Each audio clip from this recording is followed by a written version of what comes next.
এটা একটা তিনতলা বিল্ডিং এর পোস্ট ঢালা হবে।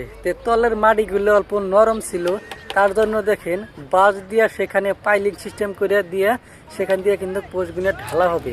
তো এই কাজটা কি ঠিক হবে? অবশ্যই একটা কমেন্ট করে আপনাদের মতামতটা জানাবেন। ভাই রে ভাই, এই ভিডিওটা একবার দেখেন।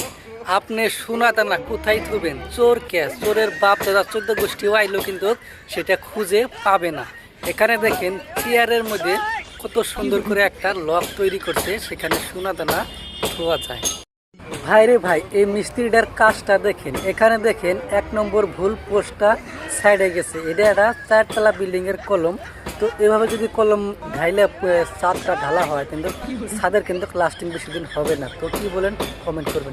ভাই রে ভাই, অসাধারণ একটা বুদ্ধি। এখানে দেখেন এইভাবে যদি আপনি কোনো ডয়ার বানান, তাহলে চোরের বাপও কিন্তু সেটা খুঁজে পাবে না। দেখেন মানুষ ভাববো এটা একটা বোর্ডের মধ্যে দেখেন কত সুন্দর করে একটা ডয়ার তৈরি করছে। দেখেন ভাই রে ভাই, একবার এই কাজটা দেখেন। এই কাজটা যদি আমাদের দেশে হয়তো কোনো ইঞ্জিনিয়ার কোনো মালিকে কিন্তু এই কাজটা মানতো না।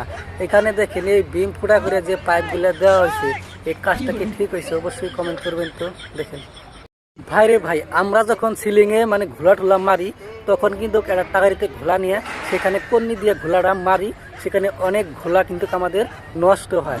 আর এখানে দেখেন ওই যে খাইদরের ডাইকে দিয়ে ঘোলা মারতেছে, 1 ফুটা ঘোলা কিন্তু নষ্ট হয়ে গেছে না। ভাই দেখেন সঠিক কাজ কাকে বলে। আমাদের দেশে যদি এখানে রং করতো, সেই রঙের উপর দিয়ে কিন্তু রংটা মারে দিত, আর সেই রংটা কিন্তু বেশি দিন লাস্টিং করতো না। আর এখানে দেখেন প্রথমে রং মারা ছিল, তারপর সেখানে হেকিং করে তারপরে রংটা মারতেছে। ভাই রে ভাই দেখেন, আমাদের দেশের লেবার মিস্ত্রি এবং আমিও সুলোর লোহা কিন্তু একলাই ব্যান করতে পারি না। আর এখানে দেখেন এই মিস্ত্রিটা দেখেন 20-এর লোহা, তাও আবার একলা এলরা মারতেছে। অল্প এল মারতে কষ্ট হয়েছে, কিন্তু একলাই মারছে। দেখেন